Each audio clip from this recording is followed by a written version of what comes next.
সিপিএমের কারণে বিজেপিতে প্রার্থী হতে চান নির্যাতিতার মা। নির্যাতিতাকে হাতিয়ার করে প্রচার করছে সিপিএম, সে কারণেই বিজেপি প্রার্থী হওয়ার ইচ্ছা প্রকাশ। নির্যাতিতা মায়ের প্রার্থী ঘোষণার আগেই নির্যাতিতার বাড়িতে বিজেপির পতাকা টাঙিয়ে দিলেন কর্মীরা।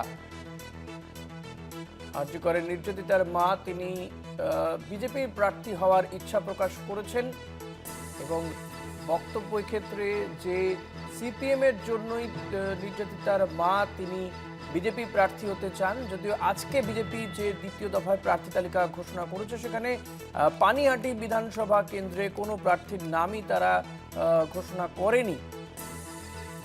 সিপিএম এর কারণেই নাকি বিজেপিতে প্রার্থী হতে চান নির্যাতিতার মা। নির্যাতিতাকে হাতিয়ার করে প্রচার করছে সিপিআইএম, সে কারণেই বিজেপি প্রার্থী হওয়ার ইচ্ছা প্রকাশ নির্যাতিতার মায়ের।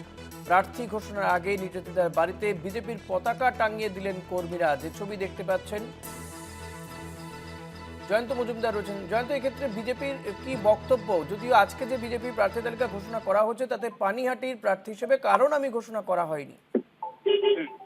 একেবারে দেখো ঋষিকেশ দা, নির্যাতিতার পরিবারের লোক অর্থাৎ তার মা যেমনটা দাবি করছেন যে সিপিএম তার মেয়েকে ব্যবহার করছে প্রচারের কাজে। অর্থাৎ এই যে নির্যাতিতা অভয়া, এই নামটাকে সামনে রেখে নেপথ্যে মানুষের কাছে ভোট চাওয়ার কিন্তু প্ল্যান করছেন সিপিএম।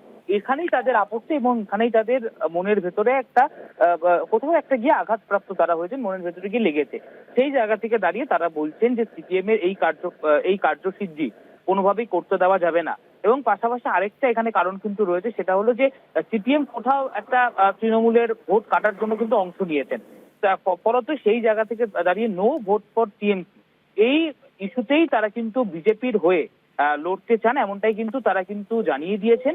এবং ইতিমধ্যে পানিহাটি থেকে বিজেপির, যদিও বা এখনো পর্যন্ত কোনো প্রার্থী তালিকা প্রকাশ করা হয়নি, এবং প্রার্থী তালিকা প্রকাশের আগেই তাকে চিকিৎসা দেখা যাচ্ছে নির্যাতিতার বাড়ির সামনে একেবারে বিজেপির নেতা জয় শাহ, কৌস্তব বাগচি, তারা সকলেই সামনে ছিলেন। সেখানেই কিন্তু একদম হই হই রব।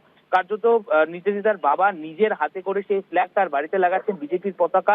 সেই জায়গা থেকে দাঁড়িয়ে তারা প্রাথমিকভাবে বিজেপি দলকে সাপোর্ট করছেন এবং বিজেপির এক প্রকার প্রার্থী তারা হয়ে গিয়েছেন এরকম ধারণা পোষণ তারা কিন্তু করছেন। এবং বিজেপির বিপুল সংখ্যক কর্মী সমর্থকরা তাদের বাড়িতে ইতিমধ্যেই আসছে, করমর্দন করছে। এবং সেই জায়গা থেকে দাঁড়িয়ে সিপিএম এর বিরুদ্ধে ক্ষোভ তারা প্রকাশ করেছেন।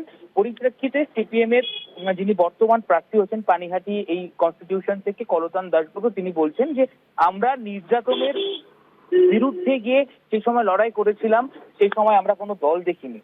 সেই জায়গা থেকে দাঁড়িয়ে আমাদের লড়াই নির্যাতনের বিরুদ্ধেই জারি থাকবে, এমনটাই কিন্তু সিপিএম এর পক্ষ থেকে কিন্তু পাল্টা বলা হয়েছে। এবং তুমি যেমনটা বললে যে বিজেপির পক্ষ থেকে কি বলা হয়েছে, যেহেতু পানিহাটির কনস্টিটিউশন এলাকায় কে প্রার্থী হবে, বিজেপি প্রার্থী কে হবে, সেই বিষয়ে এখনো পর্যন্ত সব তালিকা প্রকাশিত হলেও এখনো পর্যন্ত কিন্তু বিজেপির এই পানিহাটি কনস্টিটিউশন এলাকার তালিকা কিন্তু প্রকাশিত হয়নি। ফলত সেটা কিন্তু হোল্ডিং এই রয়েছে। সেটা বিজেপির উচ্চ বা শীর্ষস্থানীয় যারা নেতা তারাই কিন্তু বলতে পারবেন এই বিষয়টা। কারণ বিজেপির বাবা মা যেমনটা দাবি করছেন, দীর্ঘক্ষণ তাদের কথা হয়, রাত্রিবেলা একদম এন্ড অফ দ্য মুভমেন্টে তারা কিন্তু তাদের মত পরিবর্তন করে বিজেপিতে দাঁড়াবেন তেমনটাই জানিয়েছেন। এবং নো ভোট ফর টিএমসি ইস্যুতেই তারা কিন্তু লড়বেন, এমনটা কিন্তু তারা স্পষ্ট করেছেন। ধন্যবাদ জয়ন্ত। কথা বলছিলাম প্রতিনিধি জয়ন্ত মজুমদারের সঙ্গে। নির্যাতিতার মা কি বলেছেন শুনবো। আগেও বলেছি যে আপনারা আন্দোলন করছেন, কিন্তু কোথাও রাজনীতির মঞ্চে আমার মেয়েকে ব্যবহার করবেন না। কিন্তু দেখছি সিপিএম সমস্তটা জায়গায় সেই পুরানো সমস্ত ভিডিও দিয়ে বা আমার মেয়ের কথা বলে বলে ওরা আর কোনো ইয়ে নেই, কোনো ইস্যু নেই ওদের কাছে, শুধু অভয়ার যে বিচার চাই এটা বলে বলে ওরা প্রচার করছে। এটা আমার খুব যন্ত্রণা দিয়েছে কালকে, তাই আমি নিজে থেকেই জানিয়েছি যে আমি প্রার্থী হতে চাই। নারী সম্মান, নারী সুরক্ষা, শিক্ষা, স্বাস্থ্য, দুর্নীতির বিরুদ্ধে প্রতিবাদ করতে গিয়ে আমার মেয়েটা খুন হয়ে গেছে, সেই দুর্নীতির বিরুদ্ধে প্রতিবাদ।